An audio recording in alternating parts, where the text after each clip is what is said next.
नमस्कार, हूनबिल टीवी देख रहे हैं आप। मैं हूं आपके साथ विशाल गर्ग। खबरों की शुरुआत करेंगे। मुख्यमंत्री पुष्कर सिंह धामी ने आज देहरादून में आयोजित युवा अग्निवीर संवाद कार्यक्रम में हिस्सा लिया। कार्यक्रम में सीएम धामी ने युवाओं से सीधा संवाद किया और अग्निवीर योजना से जुड़े उनके सवालों का जवाब भी दिया। युवाओं को प्रोत्साहित करते हुए सीएम ने कहा कि अग्निवीर योजना राष्ट्र सेवा के साथ साथ अनुशासन, कौशल और बेहतर भविष्य का अवसर भी है। साथ ही कार्यक्रम में बड़ी संख्या में युवा भी मौजूद रहे। का धन्यवाद करता हूं कि आप इस संवाद को पूरा यहाँ पर आज संचालन कर रहे हैं इसका।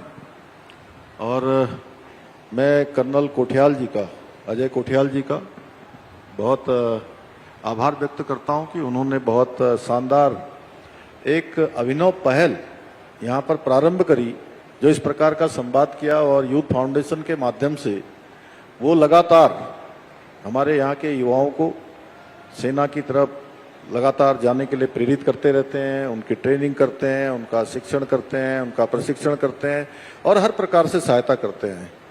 और शानदार काम, उसके लिए उनका जितना अभिनंदन किया जाए वो कम है।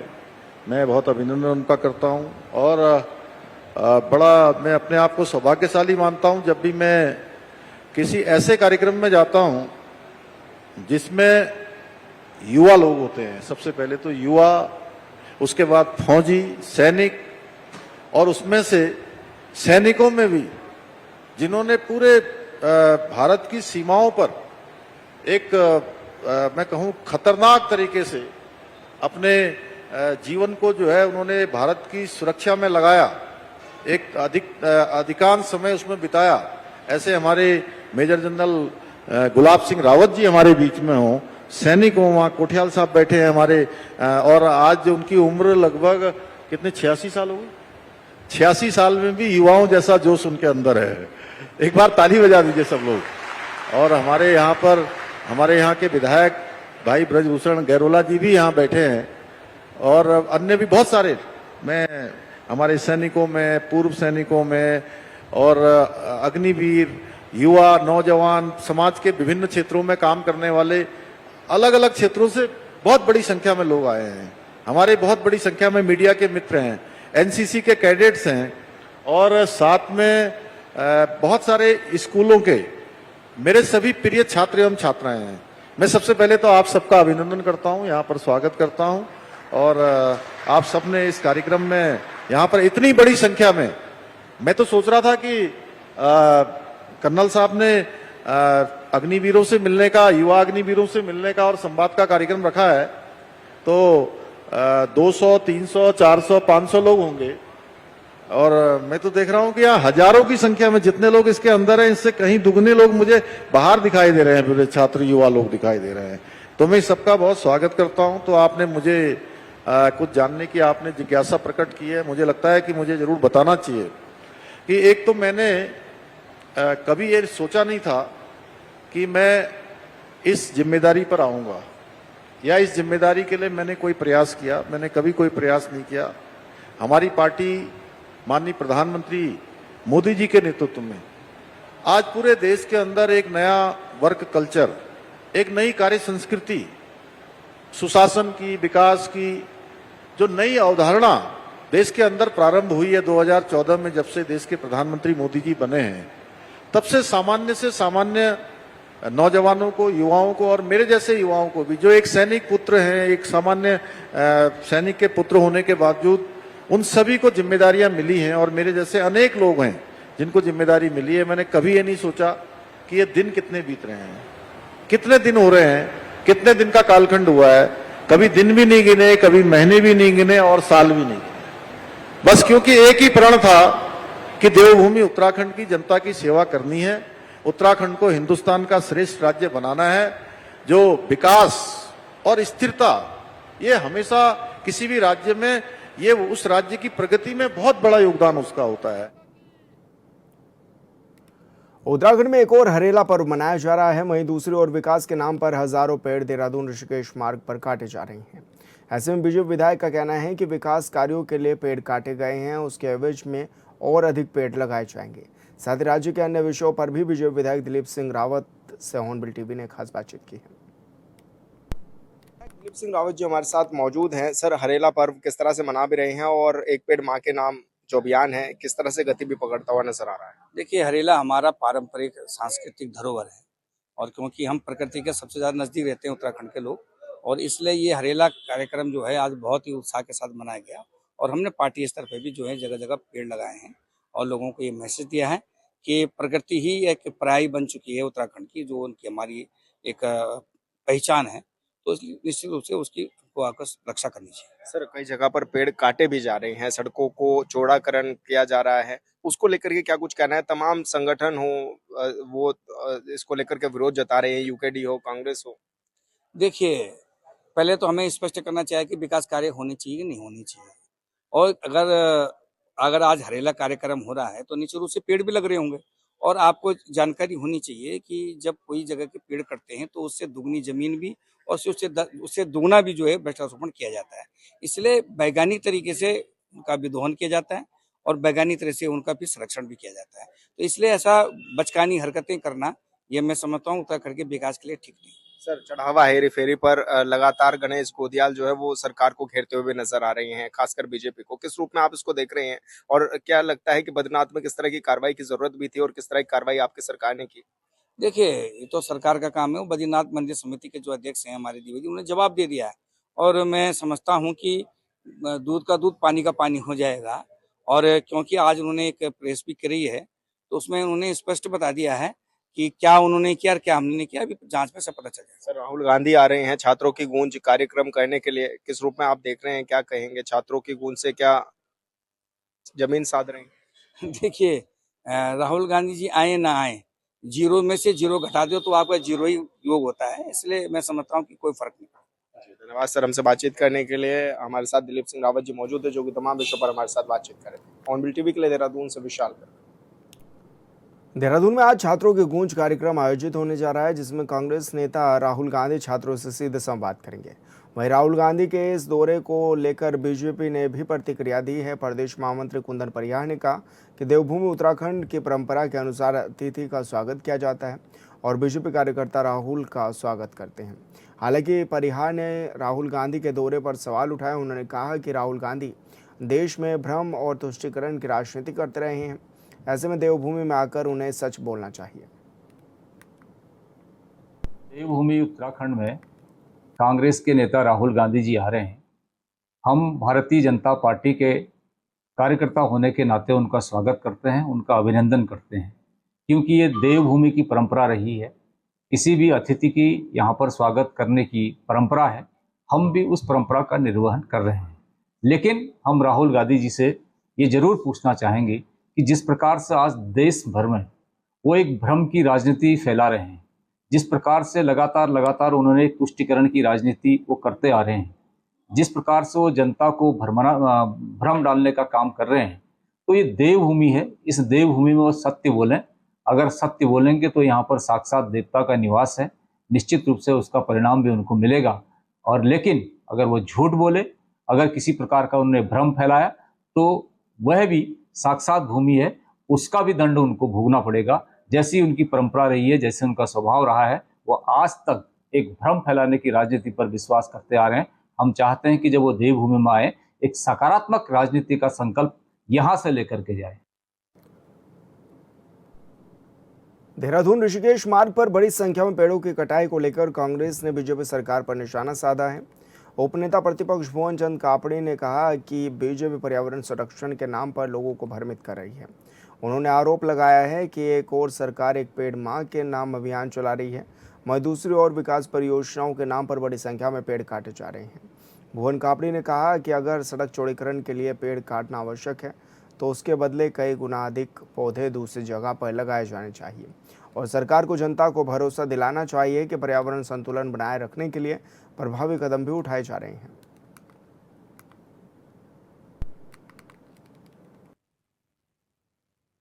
बीजेपी सिर्फ लोगों को भ्रमित करती है। वो एक पेड़ मां के नाम कार्यक्रम इसलिए चला रही है कि उसे अडानी को अंडमान निकोबार, झारखंड, छत्तीसगढ़ में करोड़ों करोड़ पेड़ काटने की अनुमति देनी थी। लोगों का ध्यान भ्रमित कर रही है। और बात रही देहरादून ऋषिकेश मार्ग की, अगर वहाँ पर पेड़ कट रहे हैं, आवश्यक है कि यहाँ से ऋषिकेश और जो देहरादून का मार्ग चौड़ा हो, उसकी भी ज़रूरत है।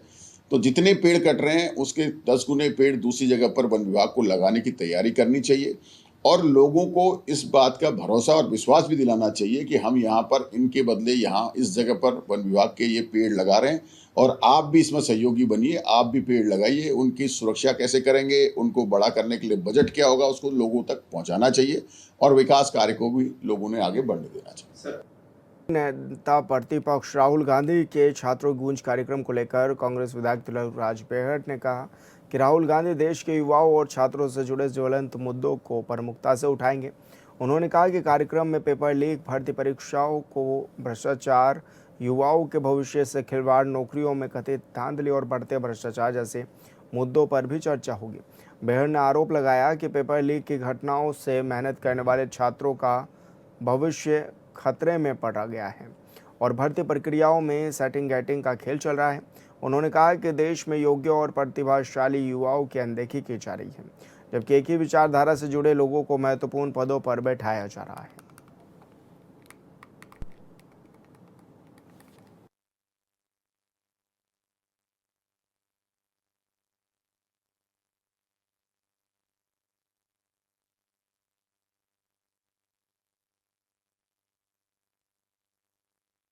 राहुल गांधी के सामने यही सारे मुद्दे हैं। छात्रों के भविष्य का मामला है, पेपर लीक के मामले। जब पेपर ही लीक हो जाएगा तो भविष्य खतरे में पड़ जाएगा, पढ़े लिखे बच्चे आगे आ ही नहीं पाएंगे, सेटिंग गेटिंग वाला खेल हो जाएगा। तो एक नहीं अनेकों मुद्दे हैं देश के अंदर। व्याप्त भ्रष्टाचार देश के अंदर व्याप्त हो चुका है, नौकरियां बिक रही हैं, एक ही संस्था के लोगों को जगह जगह पर कुर्सियों पर बैठाया जा रहा है, दूसरे लोगों को देश के अंदर जो काबिल लोग हैं उनको पूछा नहीं जा रहा, उनको दरकिनार किया जा रहा है। यही सारे मुद्दे हैं।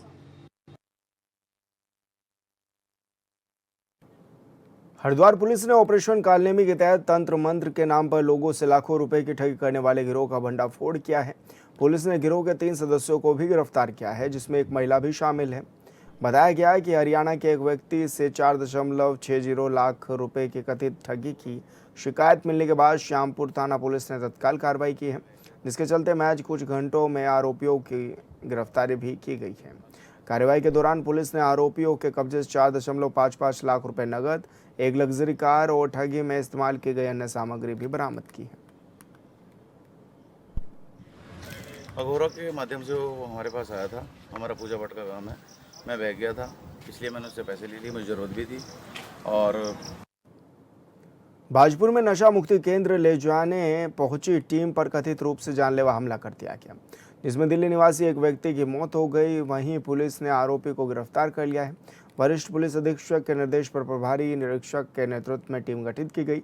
पुलिस ने घटनास्थल को सुरक्षित कर फोरेंसिक टीम से साक्ष्य जुटाए और घटना में प्रयुक्त खून से सने हथियार को बरामद भी किया।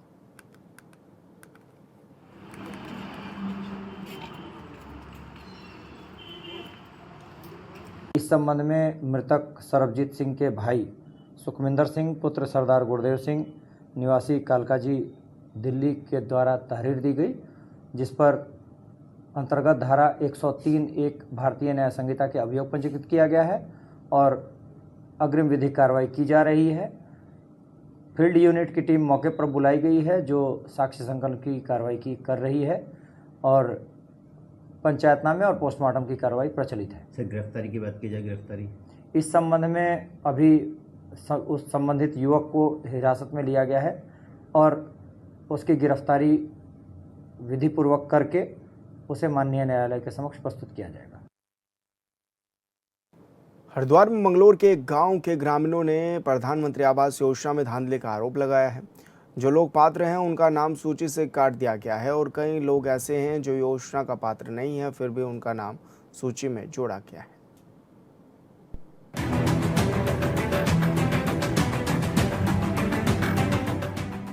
हरिद्वार के मंगलौर में प्रधानमंत्री आवास योजना की नई सूची को लेकर नारसन विकासखंड के मोहम्मदपुर जट के ग्रामीणों में नाराजगी देखने को मिल रही है। ग्रामीणों का आरोप है कि योजना के कई वास्तविक पात्र परिवारों के नाम सूची से बाहर कर दिए गए हैं, जबकि कुछ ऐसे लोगों के नाम शामिल हैं जो उनकी नजर में पात्र नहीं है। इसी को लेकर ग्रामीणों ने अपनी आपत्ति दर्ज कराते हुए निष्पक्ष जाँच और सूची के पुनः सत्यापन की मांग की है। जी मुझे क्या अब तक 3 बार चेक हुए हमारे, अब भी आखिर में भी दोनों आए थे, प्रधान जी भी आए थे और चेक तो 3 बार ही हुए हमारे मकान। आपको नहीं मिला मकान?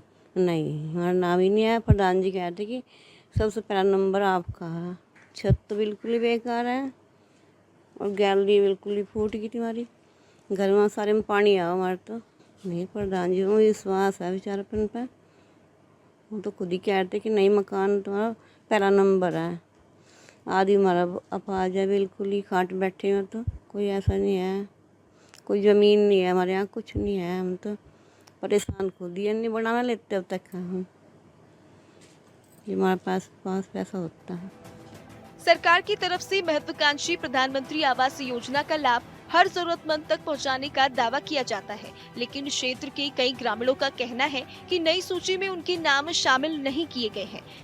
उनका दावा है कि उन्होंने सभी आवश्यक दस्तावेज जमा किए और पात्रता की शर्तें भी पूरी करते हैं, फिर भी उन्हें योजना से वंचित रखा गया है।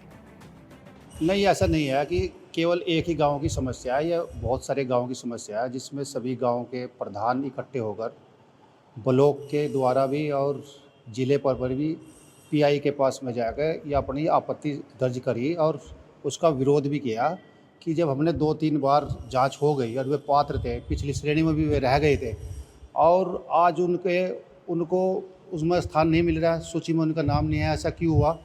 जो शुरू में भरवाए गए थे उनका नाम आना चाहिए था उसमें।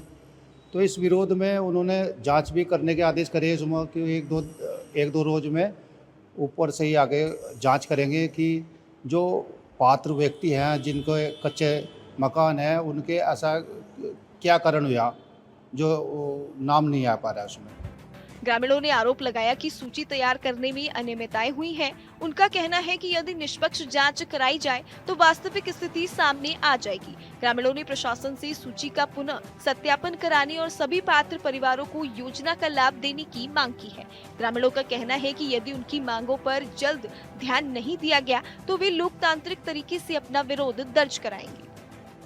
अभी अधिकारी लोग तो एआई का ही बहाना ले रहे कि जी एआई ऐसा हो रहा है कि अगर तो मकान के ऊपर टीन सेट है जी एआई उसको भी पक्का कर देता है। ऐसा भी अभी पहली बार ही अब की बार देखने को आ रहा है, लेकिन ऐसा नहीं है कि यहाँ से भरने में गांव में कोई गलत पाएगा। कोई अधिकारी नहीं चाहता कि मैं किसी का मकान काटूँ या कोई प्रधान नहीं चाहता अपने गांव का किसी का भी नाम कटे और कोई अपात्र श्रेणी में जाए। ज़्यादा से ज़्यादा बनवाने की इच्छा रखता है। ये बेकार की बात है, एक दूसरे पर आरोप प्रत्यारोप करना। जब आगे जाते हैं इस सही नियमावली को देखते हैं गहराई में, जब भी उसका पूरा पता लगता जाएगा। प्रधानमंत्री आवास योजना में धांधली की यह खबर पहली बार नहीं है। इससे भी कई इलाकों में लोगों ने पैसे लेकर योजना का लाभ देने का आरोप लगाया था। खबरें जब मीडिया की सुर्खियां बनती हैं, तो जांच की बात तो कही जाती है, लेकिन जांच के नाम पर सिर्फ खानापूर्ति की जाती है। Bureau report, hornbill TV.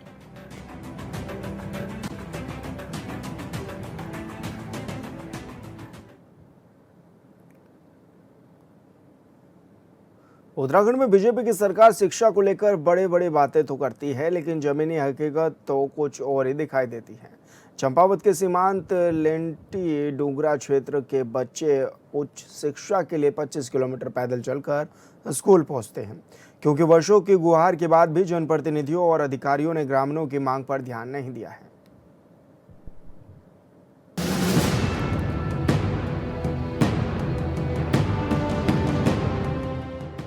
Champawat के ग्रामीण क्षेत्रों में शिक्षा के प्रति सरकार और जनप्रतिनिधि कितने गंभीर हैं, इसका जीता जागता उदाहरण चंपावत जिले की लोहाघाट विधानसभा के सीमांत लेटी डुंगरा क्षेत्र में देखा जा सकता है, जहां बच्चे रोज इंटर की पढ़ाई करने के लिए 25 किलोमीटर दूर पैदल आना जाना कर मडलक इंटर कॉलेज तक पहुंचते हैं, जिसमें छात्र छात्राओं को काफी दिक्कतों का सामना करना पड़ता है। छात्र जो यहाँ से मटलक जाते हैं पढ़ने के लिए, और यहाँ से हमको बहुत दूर जाना है और हमको यहाँ से 16 से 15 किलोमीटर दूर स्कूल जाना पड़ता है GIC मटलक, और उसके साथ 200 मीटर से ज़्यादा बड़ा पहाड़ चढ़ना पड़ता है। और उसकी वजह से हमको सुबह ही 4 बजे जाना पड़ता है और शाम को हम 3 या 4 बजे के बाद ही घर पहुँचते हैं, जिसकी वजह से हमारी पढ़ाई में बहुत ही ज़्यादा परेशानियाँ होती है। छात्र छात्राओं ने प्रदेश के मुख्यमंत्री पुष्कर सिंह धामी से उनके विद्यालय का उच्चीकरण करने की मांग की है। क्षेत्र पंचायत प्रतिनिधि और भाजपा नेता प्रवीण पांडे ने बताया कि कई बार शासन को लीटी डुंगरा हाई स्कूल के उच्चीकरण की मांग की गई थी, पर कोई संज्ञान नहीं लिया गया है। उन्होंने बताया कि लीटी डुंगरा, जर्मसो और बगोटी के बच्चे रोज धूप में 12वीं की शिक्षा ग्रहण करने लगभग 25 किलोमीटर पैदल चल राजकीय इंटर कॉलेज मटलक जाते हैं। इस दौरान छात्र छात्राओं को कई दिक्कतों का सामना करना पड़ता है। इसके लिए मैं आपसे निवेदन करता हूँ कि हमारे लिए कुछ ऐसी सुविधा करिए जिससे हम स्कूल जाने में हमें 4 बजे के बाद ही घर पहुँचते हैं, जिसकी वजह से हमारी पढ़ाई में बहुत ही ज़्यादा परेशानियाँ होती है। इसके लिए मैं आपसे निवेदन करता हूँ कि हमारे लिए कुछ ऐसी सुविधा करिए। बीजेपी नेता ने बताया कि बच्चों के आने जाने के लिए शासन प्रशासन की तरफ से वाहन की व्यवस्था तक नहीं की गई है। प्रवीण पांडे ने कहा कि इस कठिनाइयों के चलते आज तक कई बच्चे हाई स्कूल के बाद पढ़ाई तक छोड़ चुके हैं। उन्होंने सरकार से सीमांत क्षेत्र के बच्चों का हित देखते हुए डुंगरा लेटी हाई स्कूल का उच्चीकरण करने की मांग की है, ताकि क्षेत्र के अधिक से अधिक बच्चे शिक्षा ग्रहण कर सके। समस्या सर्वप्रथम यह है कि हमारे सीमांत क्षेत्र है, बच्चों की शिक्षा की व्यवस्था है।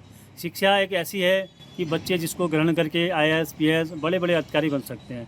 तो हमारे सीमांत क्षेत्र की जो है बहुत बड़ी समस्या है और गरीब बच्चों के बच्चे हैं जो 20 से 25 किलोमीटर दूर जो है इंटर की परीक्षा पढ़ाई के लिए मटलक GIC जाना पड़ रहा है। उबड़ खाबड़ रास्ते हैं और सुबह 4 बजे जो है पैदल चल के 8 बजे जो है स्कूल पहुंच रहे हैं। पैदल चलने में सर बहुत समस्याएं आ रही है, पैदल चलना पड़ता है, उबड़ खाबड़ रास्ते हैं, गर्मी का सीज़न है, झाड़ियाँ हैं, सांप का जो है भय रहता है, बच्चे डरे हुए हैं। तो बच्चों का ये कहना है कि हमको कि आप जो है या तो हमारे लिए गाड़ी की व्यवस्था करो और या तो हमारे हाई स्कूल को जो है उच्चीकरण करो। हमारी समस्या हमने सर्वप्रथम हमारे चंपावत के ऊर्जावान जिलाधिकारी महोदय को भी दिया है। उसके बाद 2 बार हमारे उत्तराखंड सरकार में मतलब मुख्यमंत्री महोदय श्री पुष्कर धामी जी को भी 2 बार हमने दे चुके हैं। उसके बाद जो हमारे राज्य मंत्री आए थे और उसके पहले प्रभारी मंत्री जी आए थे भरत चौधरी जी माननीय, उनको भी हमने इस लेटर के माध्यम से कहा कि हमारे सीमांत क्षेत्र की जो है समस्याएं हैं आप जो इसको प्रमुखता से रखे जाए, क्योंकि हम भी जो है एक भाजपा का एक छोटा सा कार्यकर्ता होने के नाते क्षेत्र में जाता हूँ। राज्य सरकार की, केंद्र सरकार की महत्वाकांक्षी योजनाओं को मैं जन जन तक पहुँचाता हूँ, तो मुझे वहाँ एक विरोध सहना पड़ता है। लोग कहते हैं कि यार आप इतनी बड़ी बड़ी बातें करते हो, आप इतने मतलब लोगों को आश्वासन देते हो, हमारे क्षेत्र में तो कुछ नहीं हो रहा। वास्तव में उनकी बात जायज़ है। मैं उनको यही आश्वासन देता हूं कि हमारी सरकार है, हमारी सरकार जो भी है अच्छा करेगी।